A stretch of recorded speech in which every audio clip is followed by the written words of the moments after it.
Boa noite, a graça e a paz do Senhor Jesus. Amém? Que bom que você veio. Né? Que bom que você escolheu estar aqui hoje. Como a gente está sempre falando sobre um assunto importantíssimo, e a gente não pode começar nada na nossa vida se não for pelo caminho da oração.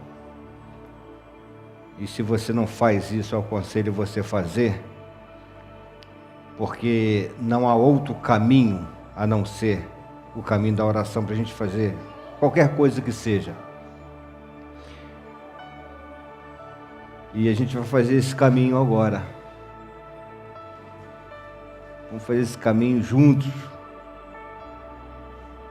Vamos orar ao Pai, através do Filho, e intrínseca pelo Espírito Santo. Vamos orar? Pai, nós te bendizemos mais uma vez nesse dia. Muito obrigado pela oportunidade de estarmos juntos, reunidos no nome de Jesus. Senhor Deus e Pai, abençoa a vida de cada um que está aqui nesse lugar, Deus. Que a Tua bênção possa vir sobre a vida de cada um. Eu não sei como essas pessoas chegaram aqui hoje. Talvez tristes, talvez com problemas, cansados, a fadiga do trabalho. Mas Deus, nós te louvamos, porque mesmo assim, nós conseguimos chegar neste lugar. Muito obrigado, Senhor. Muito obrigado porque conseguimos chegar aqui com nossas próprias pernas. Então nós te louvamos por isso, porque é o Senhor que cuida de nós. Muito obrigado, Senhor Jesus. Muito obrigado pela Tua presença entre nós, porque a Tua palavra nos diz, onde tiver 2 ou 3 reunidos em Teu nome, o Senhor se faz presente. Obrigado porque nós podemos orar a um Deus que está perto de nós. Muito obrigado, Deus. Abençoa os nossos irmãos que ainda não chegaram, que o Senhor possa trazê-los em segurança a este lugar. E nós clamamos pelo Teu Santo Espírito, ó Pai. Vem nos iluminar mais uma vez no decorrer desse estudo de hoje, ó Pai. Nos abençoa. Abra o nosso coração e o nosso entendimento, porque carecemos de conhecer a Tua palavra, Deus. Nos orienta através da Tua luz. Nós oramos no nome santo e poderoso de Jesus. Você pode dizer amém? Nós estamos falando de batalha espiritual. Esse é o nosso terceiro encontro. E hoje nós vamos aprender mais um pouquinho sobre os ataques. Os ataques do adversário, os ataques do inimigo. E vamos focar nesse ataque sobrenatural. E hoje nós temos como tema desse estudo algo estranho. Algo estranho. E por vezes nós não atentamos para esses ataques. E hoje nós vamos ver como que isso funciona. E que muitas situações é da nossa carne. E outras não. Outras verdadeiramente são batalhas que passamos. Então vamos prosseguir o nosso estudo. Vamos lá, de todos os tipos de ataques à disposição de Satanás, o ataque sobrenatural é o mais possante e difícil de se defender. Este é o motivo que começaremos por ele, e na sequência da série falaremos dos demais. Então eu queria que você prestasse bastante atenção nesse ataque sobrenatural. O que é isso? O que isso quer dizer? E é importante que nós venhamos identificar esse tipo de ataque, tá bom? Vamos lá. Creio ser a este tipo de ataque que o apóstolo Pedro se referiu quando nos escreveu que não devemos nos surpreender quando algo estranho, como uma provação de fogo, vier sobre nós. Vamos ver o que diz a carta 1 Pedro 4,12. Amados, não estranheis a ardente provação que vem sobre vós, para vos experimentar como se coisa estranha vos acontecesse. Então Pedro aqui fala desse algo estranho. E são situações inóspitas, são situações que acontecem conosco. Por exemplo, você está sofrendo uma tentação, você faz uma oração, você só pede um help a Deus, pede um socorro a Deus. Então, esse tipo de ataque é aqueles ataques que você, parece que quando você leva algo a Deus, que você vai resolver o problema, vai solucionar o problema. E isso continua, ainda te perseguindo, te afrontando, te deixando meio sem saber o que fazer. E é esse tipo de ataque, que é o ataque sobrenatural, que nós vamos identificá-lo no decorrer desse estudo, tá bom? Presta atenção nisso aí, vamos lá. O adjetivo estranho, no grego, que xenós, denota o fato de que, quando sofremos esse tipo de provação, não conseguimos entendê-la. Olha só como é que a coisa é grave. Da mesma forma que, quando ouvimos um estrangeiro, no grego xenoi, falar em um idioma que não conhecemos, não podemos compreender o que ele está falando. Já pensou você sofrer de algo que você desconhece, que você não tem noção? Fica difícil de você resolver um problema dessa natureza. Como é que a gente resolve isso? Como é que a gente identifica que isso aí é algo espiritual? Como é que a gente identifica que isso é uma batalha espiritual, é um ataque espiritual? E se nós já levamos ao conhecimento de Deus e ainda estamos vivendo esse período de tribulação, esse negócio é sério, né? Vamos lá. A dificuldade de entendimento não está no tipo de tentação, mas sim na sua intensidade. Ou seja, não é que o diabo esteja nos tentando em algo que nunca fomos tentados, mas sim no fato de que somos tentados com tanta força que nos parece impossível resistir uma força anormal e que sentimos como que completamente vencidos. Gente, isso aqui é sério demais. Você está numa batalha espiritual e parece que você está defiando. E você está pedindo força a Deus. Mas você não sabe o que está acontecendo. Você vai fazer várias perguntas a si mesmo. Será que Deus me abandonou? O que está acontecendo comigo? Não é possível. Eu estou orando, estou jejuando, eu estou consagrando a minha vida a Deus, e eu estou vivendo essa batalha intensa. Isso não sai da minha vida. O que está acontecendo comigo? Não é algo estranho? E a gente está falando de algo espiritual, gente. Mas a gente está tratando disso também no mundo espiritual. Como a gente identifica isso? Realmente é desesperador. Mas vamos lá. Estamos o tempo todo cientes do que está ocorrendo. Sabemos que estamos considerando, desejando ou meditando em algo que não nos beneficia em nada. Sabemos que estamos agindo contrário à vontade de Deus e que, se cedermos à tentação, nos arrependeremos, mas mesmo assim nos vemos levados por esta estranha força. Gente, é um negócio difícil. Muitas vezes as pessoas recorrem quem essa hora? Se a pessoa está na igreja, vivendo esse processo, passando por esse processo, recorre o pastor da igreja. Porque, ó, não sei o que está acontecendo comigo. É algo estranho. Eu não sei se é algo psicológico ou é espiritual. Realmente é difícil a identificação no primeiro momento. Eu já fiz tudo. Eu já fiz as pazes com Deus. Já pedi perdão dos meus pecados, enfim. Mas eu estou vivendo um momento muito difícil, tribulado,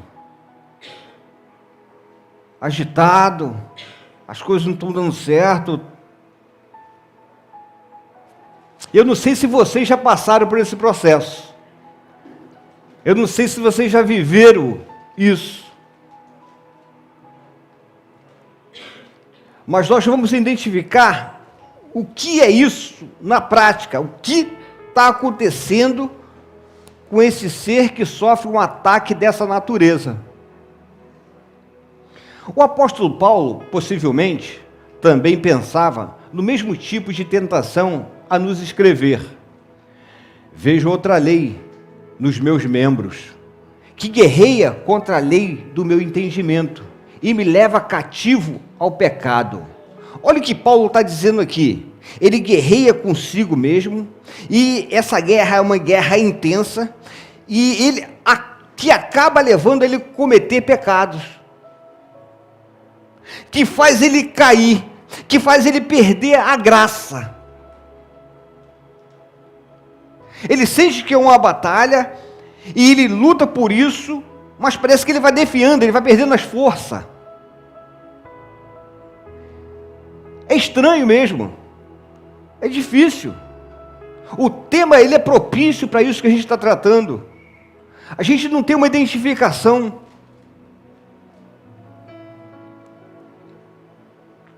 É aquela figura que nós passamos ali no primeiro momento. Alguém já viu essa figura? Essa figura transitou aí na internet por um bom tempo.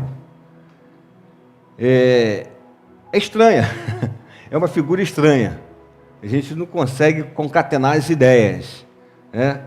A gente, quando vê ela no primeiro momento, parece que ela está se movendo, não é verdade?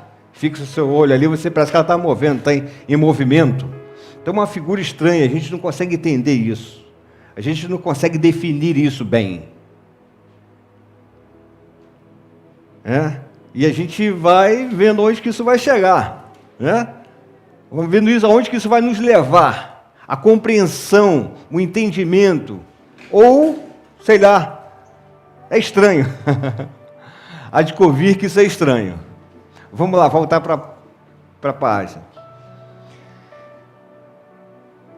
Bom, queridos, é uma situação realmente complicada, difícil, mas vamos entender isso aqui.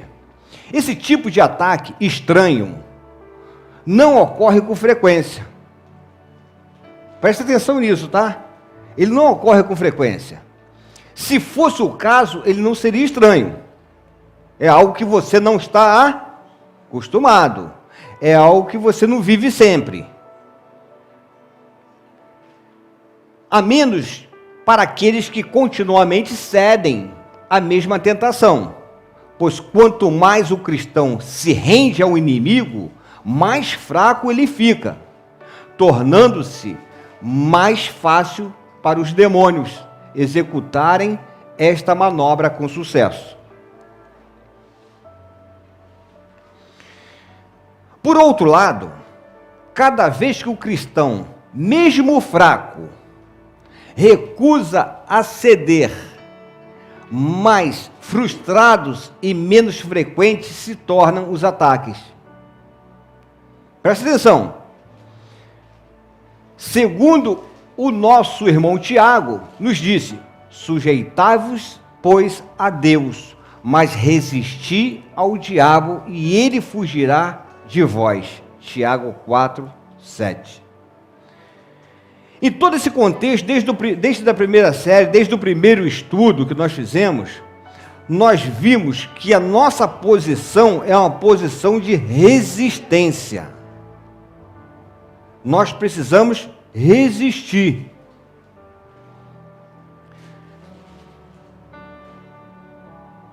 Ou seja, cada vez que, por causa do nosso amor a Deus, oferecemos resistência às investidas do inimigo, não somente ficamos mais fortes, mas também assumimos uma posição ofensiva, devido à presença intensificada das hostes angélicas enviadas por Deus. Você há de convir que em todas as batalhas, em todos os ataques de nível espiritual,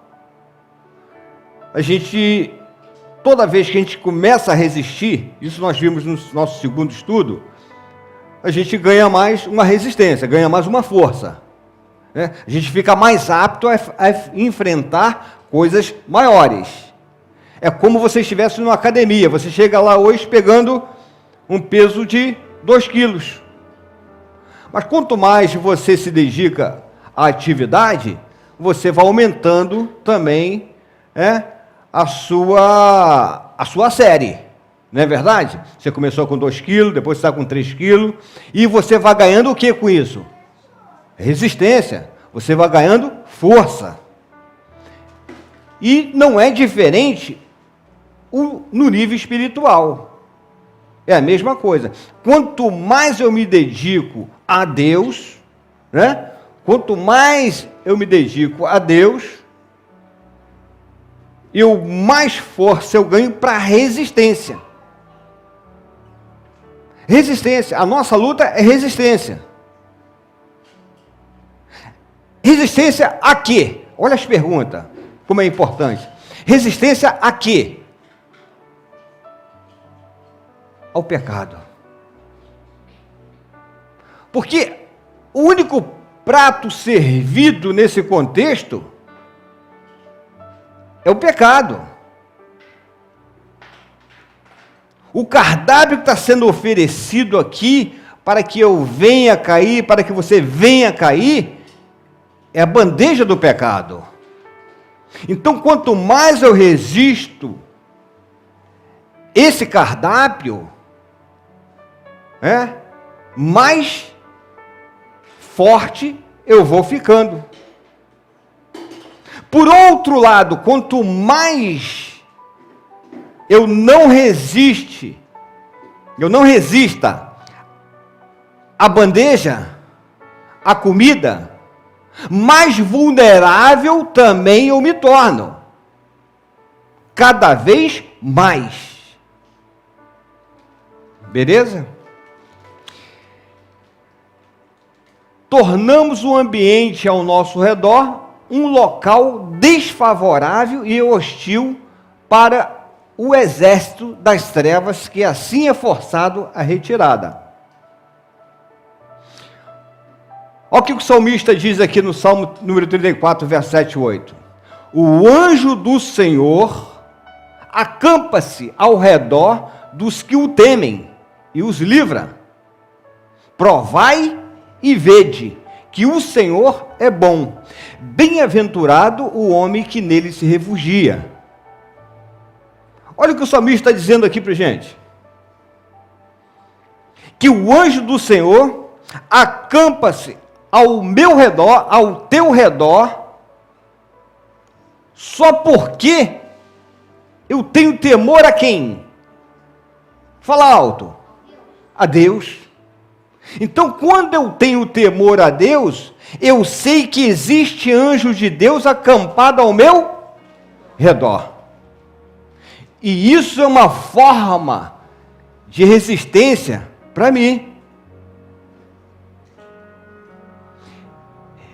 Eu ganho aliados nessa batalha. Amém? E o salmista ainda lança um desafio. Ele disse: provai, faz prova do Senhor, e vede que o Senhor é bom. Bem-aventurado o homem que nele se refugia. Então o meu refúgio, sempre, todavia, vai ser Deus, o Senhor. me reportando ao Salmos de número 91, que diz: aquele que habita ao esconderijo do Altíssimo, à sombra do Onipotente descansará. Gente, olha só, quando deparamos com o Salmos de número 91, esse versículo é imprescindível para que eu possa discorrer toda a leitura do Salmos de número 91. Esse primeiro verso, ele é que me habilita a ver a grande batalha. Eu sei que as pessoas gostam muito de dizer: 1000 cairão ao meu lado, 10.000 à minha direita, mas eu não serei atingido. Como fosse um templário da guerra, como fosse um super-homem, como fosse uma mulher maravilha, crente. Não. Isso só vai acontecer se você retornar ao primeiro verso. Aquele que habita no esconderijo do Altíssimo, à sombra do Onipotente descansará. Então eu preciso estar lá no esconderijo do Altíssimo. Eu não tenho que estar lá no meio do fogo cruzado para receber uma bala perdida. Não. Eu vejo todo esse cenário do esconderijo. Eu vejo todo esse filme acontecer do esconderijo. Eu não posso sair de lá, porque eu me refugio lá. É lá que eu tenho a proteção. É lá que eu tenho a cobertura de Deus, do Pai Nosso que está no céu. Tá? Então eu não posso sair de lá. Então não esqueça, não saia do esconderijo. Não saia do esconderijo. Fica lá. Não esqueça disso. Tá bom? Vamos lá. Sendo este o primeiro dos 3 estudos desta série, que lida com os ataques sobrenaturais, presta atenção aqui. Deixe-me explicar a diferença entre estes ataques, que é o sobrenatural, e os ataques simples. Tem uma diferença. Os ataques sobrenaturais do inimigo diferem dos ataques simples. Isso aqui é interessante para você entender todo o cenário, tá? Vamos lá. Os ataques sobrenaturais do inimigo diferem dos ataques simples, no sentido em que, como já mencionado, não encontramos muita justificativa para a sua magnitude. Deixe-me ser bem claro sobre isto, para que ninguém imagine que todas as tentações são idênticas, pois certamente que não são. Existe uma diferença entre tentações. É aqui que a gente precisa estar esperto, ó. Acorda, crente. Acorda. Existe uma diferença entre as tentações. Nós falamos de ataques sobrenaturais, que está fora da nossa alçada, e existe ataque simples, que está na nossa alçada. Nós somos responsáveis, e muito, por esses ataques simples. Por quê? Os ataques sobrenaturais estão na instância do arqui-inimigo de Deus, de Satanás. E os ataques simples está na carne, está na nossa carne. Tá? Com esse entendimento, nós vamos prosseguir. Todos os dias, nós cristãos somos tentados, várias vezes de uma forma simples. Sim, todo dia, tá, gente? Todo dia nós somos tentados. Natural, em virtude da nossa natureza caída. E em várias áreas da nossa vida. Somos tentados a mentir, a nos exaltar perante os outros, a cobiçar, a desejar mal às pessoas, a magoar os outros, ao desânimo, ao medo, às preocupações, à ganância. em outras tentações semelhantes. Às vezes caímos nessas tentações e às vezes resistimos. Essa está na nossa alçada. Todos os dias somos tentados, várias vezes. Quem nunca passou por isso aqui?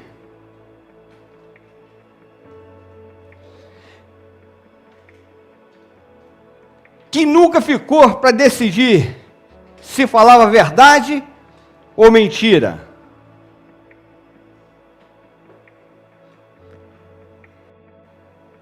Que nunca cobiçou? Que nunca desejou mal de ninguém? Vem aqui que eu quero orar por você agora, para você subir para o céu. Eu já até perguntei uma vez aqui, quem nunca matou ninguém? Que isso, pastor? Todo mundo levantou a mão e disse que ninguém tinha matado ninguém. Eu falei, ah, é? Você nunca viu um filme, você desejou que aquela pessoa morresse, não? Uma novela, hã? Então já matou. Então você já matou sim. Hã? Porque o pecado, ele se estabelece primeiro, né, no nosso conceito, naquilo que a gente premedita fazer. Ali você já pode partir para o joelhinho ali para poder sanar. Ele não precisa ser concluído, ser estabelecido de fato. Pensou? Vai para lá, acerta com Deus. Aí eu peço perdão a quem? A Deus. Porque nós pecamos contra Deus, tá? O tempo todo nós pecamos contra Deus. Então temos que pedir perdão a Deus. Tem gente que vem pedir perdão a padre, a pastor. Não vem para cá não, meu irmão. Perdão de quê? Você não me fez nada, rapaz.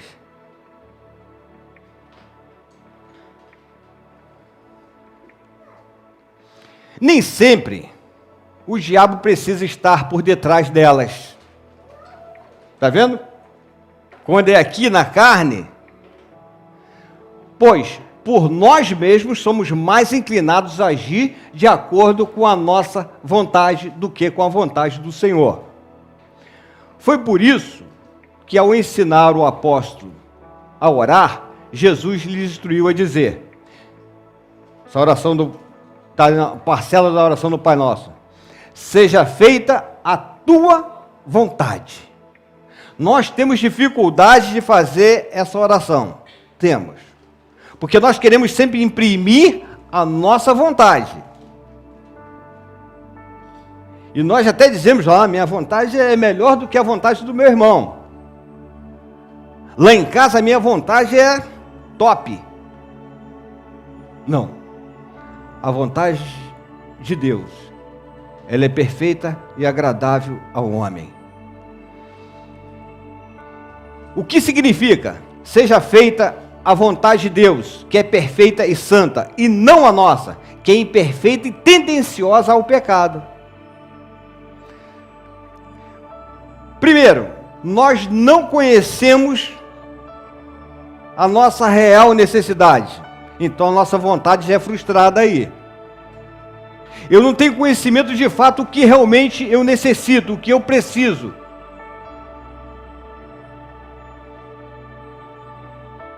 Eu tenho grande dificuldade de saber o que eu vou precisar para amanhã, porque eu não sei nem se vou estar vivo amanhã.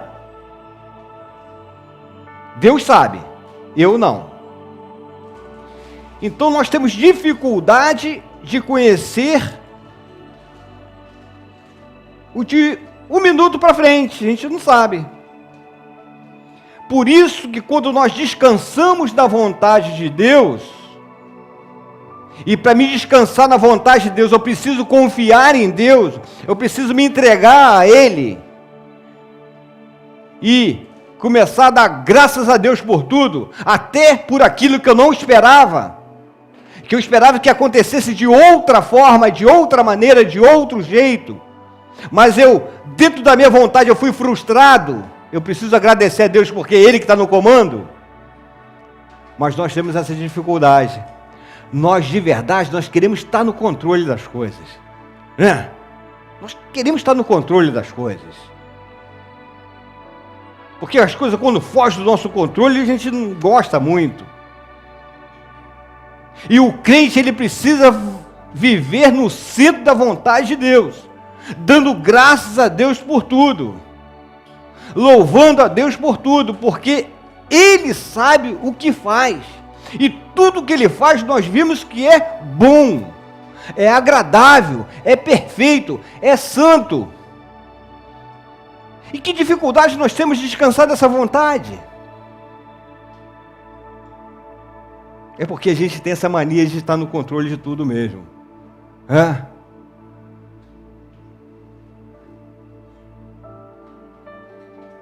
E estar no controle de tudo é viver perigosamente. É você achar que a economia que você está retendo lá, embaixo do colchão, na sua conta, vai te garantir seu futuro. Provérbios até fala que o outro pode vir usufruir disso. A gente não acrescenta um côvado sequer, 45 centímetros na nossa vida, a gente não acrescenta. A gente é um vapor, uma nuvem que vem e desvanece, como Paulo disse. O salmista disse, chama a gente de vapor. Isso que somos. Por isso, nós precisamos se lançar nos braços de Deus. Se lançar na vontade dele sempre. E como é que eu faço isso? Dá graça em tudo, meu irmão. Entregou sua vida a Deus? Dá graça. Ele vai cuidar de você. Ele vai cuidar de você. Inclusive tem um videozinho aí que nós gravamos hoje aí, de 5 minutinhos, que está lá. Você tem um valor. Vê lá, dá uma olhadinha nesse vídeo lá. Como é que Deus cuida de você. Ele cuida das aves do céu, do lírio do campo. E você não tem muito mais valor do que ele? Você é a coroa da criação de Deus. Confia nele, descansa nele. Para que fique ainda mais claro a diferença, deixe-me dar 2 exemplos comuns na vida do cristão. Se o cristão fica chateado porque alguém do trabalho o ofendeu, e como consequência, durante o restante do dia, deseja o mal do seu colega, mas depois de orar sobre o assunto, pedindo perdão a Deus por ter pecado contra ele, ou 1 ou 2 dias depois, já não pensa mais sobre o ocorrido, então o desejar o mal foi uma tentação simples, da carne, no qual tudo o que ocorreu pode ter vindo ou não do inimigo. Esse é o primeiro ponto. Nós estamos tratando de um ataque simples, beleza? Então você teve um desentendimento lá com o seu colega de trabalho e tal. Aí você, puxa vida, não era para ter falado aquilo. Puxa, estou aqui arrependido, cara. Meu Deus, puxa, você, Senhor, perdoa, Senhor. O sentimento que eu tive no coração, sei mal do meu irmão, falei mal. Talvez você nem tenha falado pessoalmente, você só pensou. Mas você é um homem de Deus, você é uma mulher de Deus, você está com o coração partido, está com o coração contrito, arrependido. Aí saiu, 0-0. Passa pela pessoa, dá um abraço e tal, acabou, zerou. Esse foi um ataque simples, da carne mesmo, você se aborreceu ali, enfim, no impulso, né? Tem coisa que você fala, puxa, não era para falar. Até com um filho nosso, sabia? Tem hora que você chega para um filho e libera uma palavra de... Aí você tem que pedir perdão a Deus e se retrata. Ali, 0-0. Beleza? Impulso. Bom, se ele, porém, a contrapartida desse contexto, se ele, porém, não consegue parar de pensar no assunto, ele está frustrado, não consegue parar de pensar no assunto, e a todo instante, tudo que ocorreu é projetado de novo na sua mente, e como resultado ele se vê continuamente desejando um mal ao seu colega, dia após dia. Isso aconteceu segunda-feira, na terça ele está mais, não aguenta nem olhar para a cara do indivíduo. Quarta-feira ele já está, meu irmão, por conta. Está querendo uma oportunidade já para partir para dentro, está assim dessa situação. Não entendendo o porquê. Não tem porquê, olha só, não tem porquê. Não entendendo o porquê. Esses pensamentos não vão embora. Cada vez mais intenso. Então é certo que ele está sob um ataque sobrenatural, arquitetado, executado por Satanás. É só para pensar, alguém já viveu essa instância? Alguém já passou por isso? É só para pensar, não é para falar. Então nós falamos de duas situações, dois episódios com o mesmo contexto. Um nós oramos, pedimos perdão a Deus e ficou 0-0. O outro nós oramos, pedimos perdão a Deus, mas não ficou 0-0. Eu ainda continuo meio, não, vou pegar esse cara, vou pegar essa pessoa, não, isso vai ficar assim. Você continua maquinando aquilo, enfim. Aí tem um dedo do carcará sanguinolento aí por trás disso aí. E tá, vai. Com o garfinho só te espetando, vai. Dando força, vai. E o garfinho é afinadinho, fiadinho. Vai. Aí você, aí eu vou mesmo. Aí, meu irmão. Tá comprando a ideia, é complicado. Esse é o ataque sobrenatural. Arquitetado pelo mal. Mas só que você vê que é uma resistência que é difícil. Você sabe sobre fogos intensos. Mas você persevera na oração, mesmo assim. Você continua sofrendo ataque, mas descansando em Deus, no esconderijo de Deus. Em Deus, o tempo todo. Provai. Prova é o quê? Prova é prova, meu irmão. E vede. Só que nós queremos resultados imediatistas. Nós queremos resultado agora. A chapa está quente agora. Eu quero a resposta agora. E as coisas não funcionam assim. Porque existe uma força contrária por trás disso.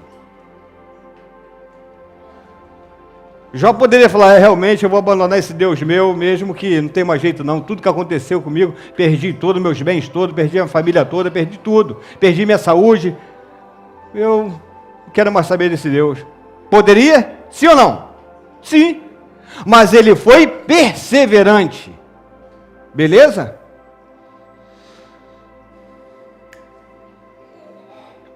Um segundo exemplo, esse é o segundo exemplo.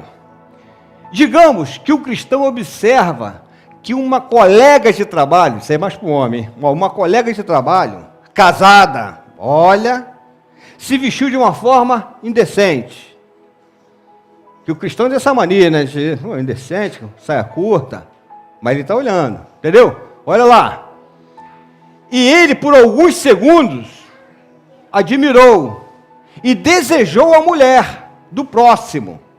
Do próximo porque a mulher é? Durante aquele dia, ele se lembrou da mulher. E se sentiu incomodado. A mulher está na minha cabeça ainda, mano. Não consigo esquecer aquela mini saia, meu irmão. Rosa. Ou de flores. Ou preta, que cada um tem um cenário, sei lá. Cada um tem suas taras, né? Olha só. E aí, orou sobre o assunto, pedindo perdão a Deus, por ter pecado contra ele. E no outro dia, já não pensa mais sobre o ocorrido. Então, o cobiçar a mulher do próximo foi uma tentação, fala alto, simples. no qual tudo o que ocorreu pode ter vindo ou não do inimigo. E, geralmente tudo cristão quer dizer que é o diabo, não é nada, é ele que é sem vergonha mesmo, né? Bom, esse é o primeiro momento. Penso mais nisso, está tranquilão, tem mais nada no meu coração, está limpo, 0-0.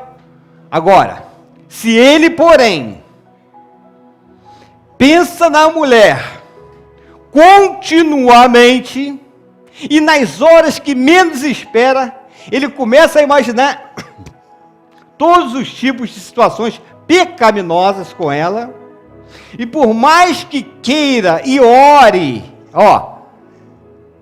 ele quer se livrar disso, mas por mais que ele queira e ore, os pensamentos continuam ocorrendo. A maldita não sai da cabeça do miserável. Olha lá. Podendo parar por um tempo. Está rindo, né? Mas ressurgindo mais adiante. Então é certo que ele está sob um ataque sobrenatural, arquitetado, executado por Satanás. Agora crente, estou falando para vocês, crentes, agora crente, não vem se apoderar desse contexto, tá? Para dizer no gabinete sua armazela para mim não, tá? Justificar o pecado, beleza? Não vem não. Então, gente, são situações. Gente, a tentação é o pecado, gente. E o pecado é aquele negócio que no primeiro momento é prazeroso. O problema é depois, o problema é ressaca, meu irmão. O problema é a má digestão. O problema é que ele tem um preço.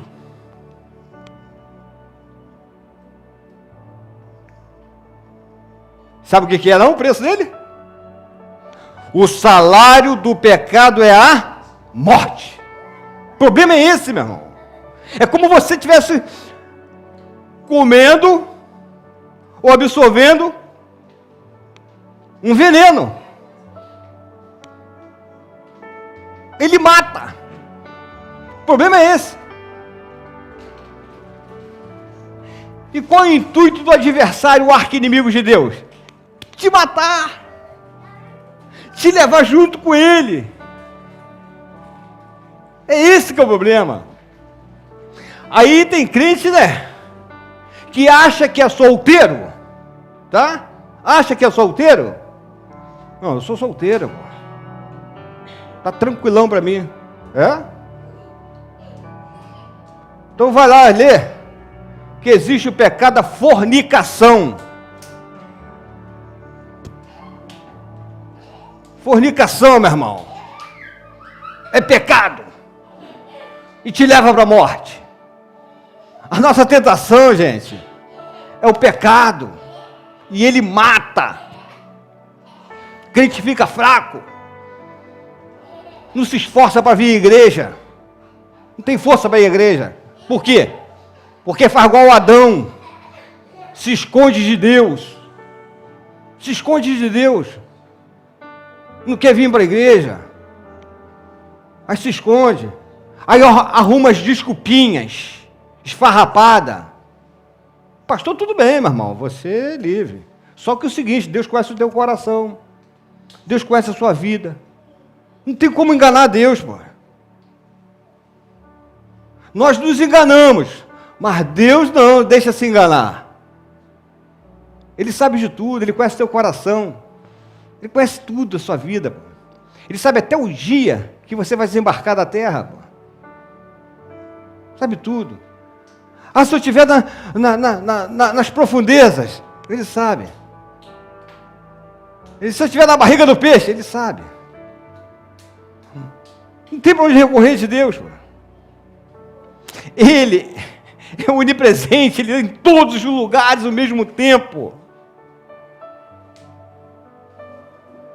E isso é legal, que Deus é onipresente não só para te olhar, mas para também te abençoar, para te perdoar. Ele está em todos os lugares ao mesmo tempo, mas isso é bom, porque aonde quer que você esteja, Deus está ali, esperando o teu arrependimento, o teu coração contrito. Ele não despreza jamais.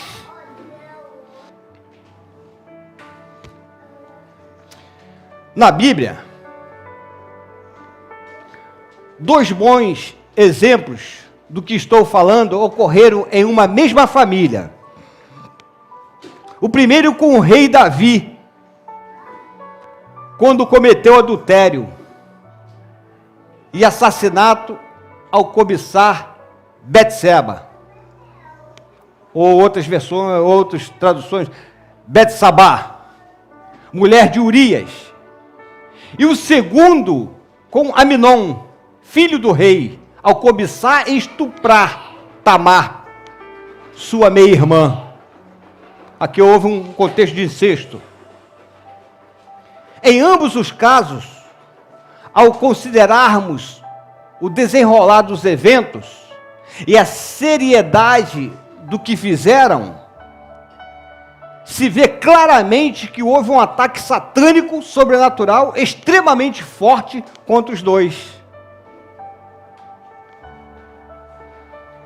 Uma verdade, especialmente no caso do rei Davi, que mantinha um relacionamento íntimo com o Senhor e que tinha contínuo acesso às revelações de Deus através dos profetas, sacerdotes e de revelações diretas. Esse contexto está no livro de 1 Samuel 23:9 e segundo livro de Samuel 23:2. Sem mencionar o fato de que possuía várias mulheres. Não tinha necessidade disso.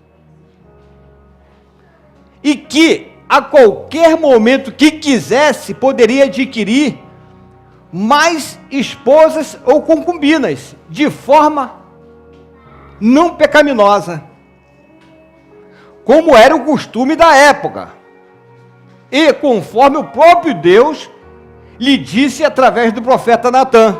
Olha só: e te dei a casa do teu Senhor, e as mulheres do teu Senhor para ti, e se isso fosse pouco, te daria mais. Olha o que acontece nesse contexto aqui. Deus daria mais se Ele quisesse, mas Ele não poderia, era cobiçar o outro, a da outra, do outro, coitado, só tinha uma, foi Urias. Então esse contexto aqui, gente, foi um ataque sobrenatural. Por quê? Ele adulterou com Betseba, ela acabou engravidando. Olha só, esse Urias era um soldado dele, guerreiro, estava lá na batalha. Davi não foi para a batalha, ficou no palácio. Aí olhou Betseba tomando banho, ó, sem ruga, sem mácula, desejou, aí perguntou um dos seus servos: quem é aquela figura? Ah, aquela é Betseba. Traz ela aqui, conhecê-la. Ó, Betseba vem. E aí o rei, tem autonomia, o rei tem crédito para pedir fiado. Olha só, na instância mundo ele que manda, na instância sistema é ele que manobra. E aí ele deseja Betseba e acaba se relacionando com ela, e ela engravida, tem um filho. E agora, o que ele faz? Ele maquina: manda um telegrama para o Joabe, o comandante do exército, e disse: olha,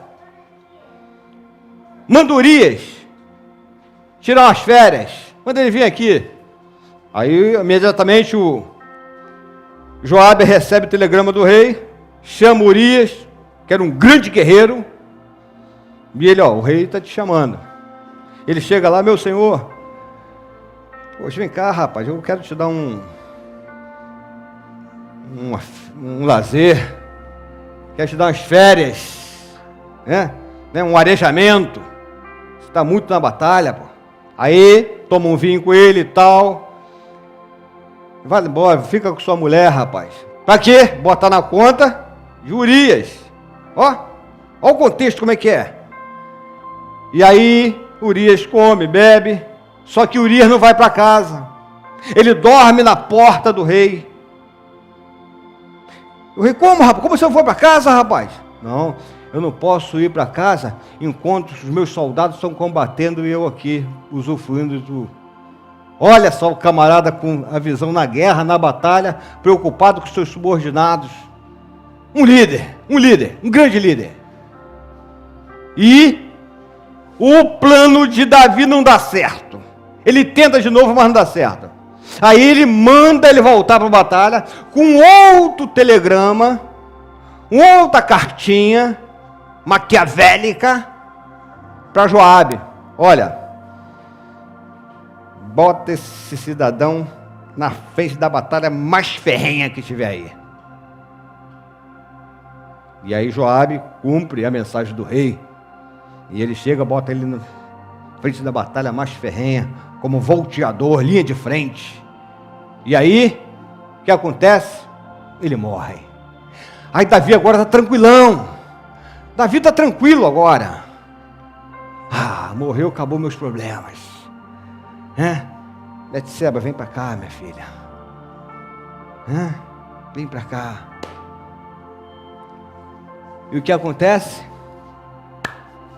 Vem um profeta, a boca de Deus. O profeta era a boca de Deus. E aí o profeta conta a historinha para ele, que ele dá amnésia essa hora, ele não lembra das coisas, né? Ele dá amnésia. Meu senhor, o senhor precisa decidir uma situação aí que está acontecendo. O que houve? Poxa, que um senhor tinha várias ovelhas. E ele tomou ovelhas de um senhor só que tinha uma ovelhinha. O que o senhor diz que tem que fazer com um homem desse aí? Tem que matar esse miserável. Esse homem é o senhor. Aí ele chora, meu irmão. Aí ele chora. Mas como ele recorre a quem agora? Recorre a Deus. O filho estava para nascer. Só que nasce e fica doente. E ele está ali pelejando na oração, ele se veste de saco, fica 7 dias de jejum. Não comia nem bebia nada. Com o rosto no pó da terra, orando a Deus: salva meu filho, salva meu filho, salva meu filho. E aí, o que acontece? No 7º dia, ninguém queria dar notícia para o rei. O filho havia morrido. E aí eles ficam tudo de longe assim, né? Medo do rei, né? Aí ele levanta o rosto assim: o que é? Aí eles tiveram que contar: teu filho morreu. Gente, eu não vou contar a história, senão a gente vai entrar nesse mérito aqui e vai embora. Depois a gente vê o vira-volta aí do Aminon, que ele também tem um caso de incesto com a meia-irmã Tamar. Então a vida familiar de Davi foi um caos. Davi não é exemplo para ninguém em contexto de família. Mas a mensagem não é essa foi só o exemplo. Vamos prosseguir.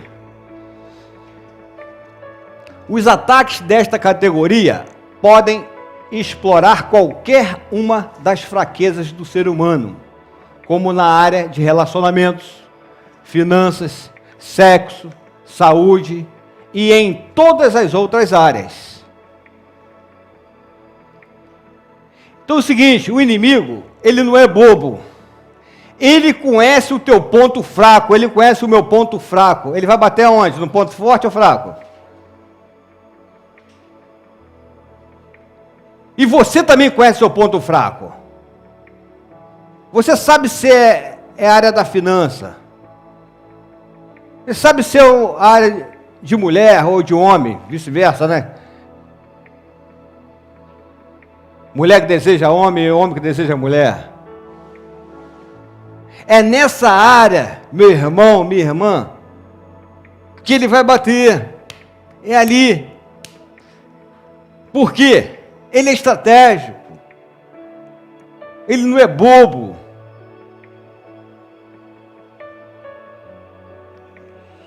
Vamos lá. Queridos, este tipo de ataque é fortíssimo, cruel e impiedoso. Por isso, não creio que o Senhor permita que o inimigo utilize esta arma com total liberdade. Em outras palavras, não creio que os demônios possam atacar qualquer um com esta força a qualquer momento que queiram.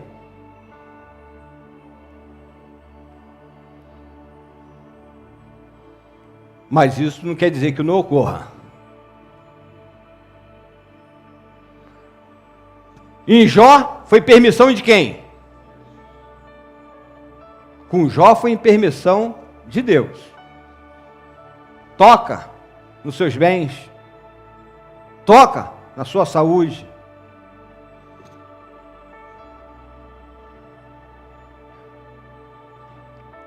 Mas eu creio que esses tipos de ataque pode nos tornar mais fortes para outras batalhas.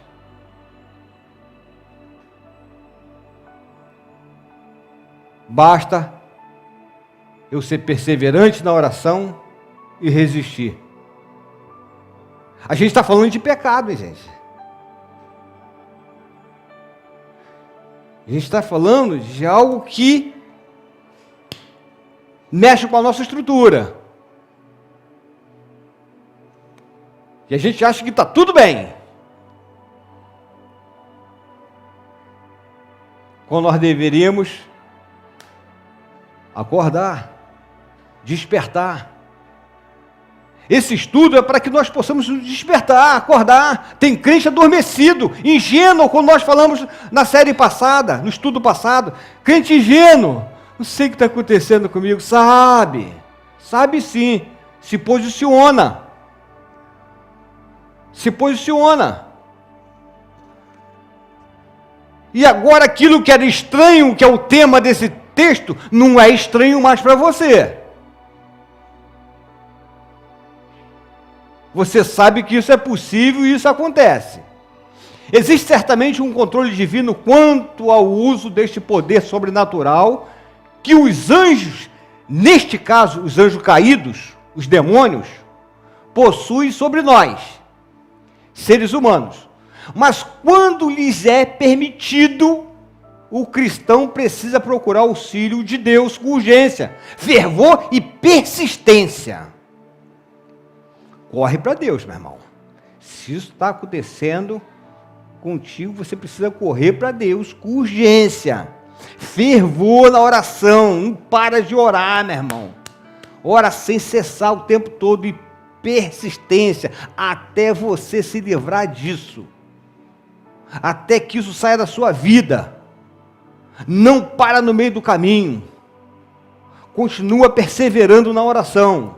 Pois esta é a única forma que ele sobreviverá. Aí, olha o que o salmista diz: na minha angústia, invoquei o Senhor. Sim, clamei ao meu Deus.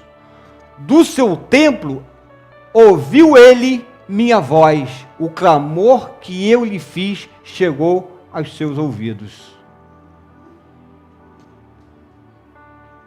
Não angústia, porque isso nos deixa angustiado mesmo. Isso mexe com a nossa estrutura.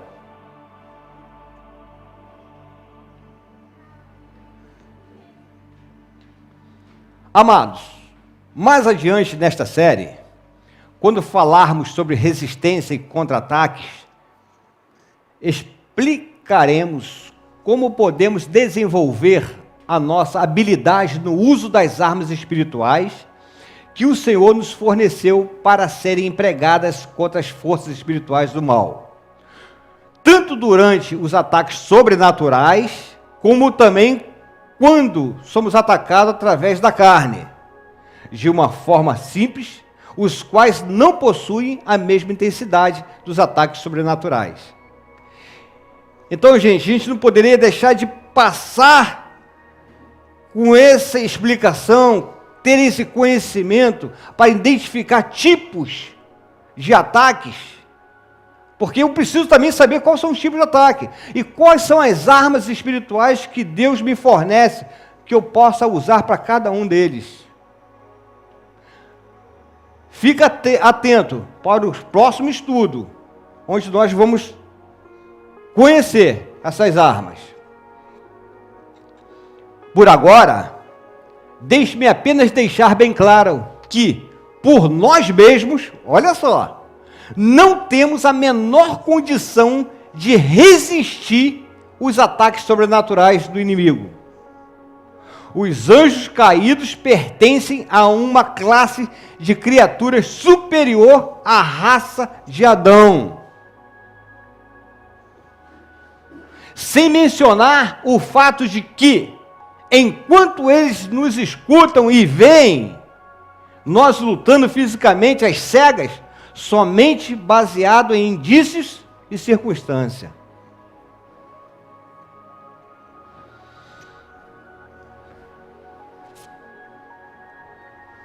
Irmão, a gente tem que ter sensibilidade para o mundo espiritual. A gente já tomou conhecimento que ele é real, ele existe, ele é real. Se você ignorar isso, eu só lamento, mas o mundo espiritual ele é real. Nós estamos vendo a proporção disso, né? Nós já sabemos, conhecemos que é real, não é fictício, não é historinha, tá? E nós estamos vendo a gravidade disso, a intensidade, como que isso age. Nós vimos dos ataques simples, que está dentro da instância, esfera da nossa concupiscência da carne, e nós estamos vendo os ataques sobrenaturais, que já partiu daqui, ele inicia aqui. Lembra que eu falei que ele conhece o ponto fraco? Inicia aqui. E vai jogar fogos intensos sobre isso. E ele não brinca. Não tem pena. Mas isso é somente em se tratando do aspecto físico. Porque na realidade, a nossa maior arma, que é a fé, tem a sua força exatamente porque ela não depende do que se vê. Gente, podem tirar teu trabalho, teu pagamento, tua saúde, tudo. Pode tirar tudo seu. Mas a única coisa que ninguém furta nem rouba de você é a tua fé. Ninguém toca na tua fé. E nós só precisamos dela para agradar a Deus.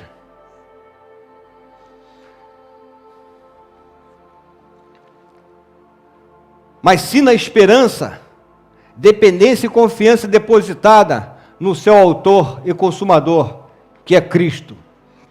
Ou seja, aquilo que era para ser o nosso ponto fraco nesta batalha, passa a ser a nossa maior vantagem sobre o inimigo. Em Cristo, quando somos fisicamente fracos, nos tornamos espiritualmente fortes. Espero te ver do céu. Aqui a gente encerra mais um estudo sobre batalha espiritual. Que o Senhor nos abençoe e nos guarde, porque somos totalmente dependentes dEle nessa batalha. Amém.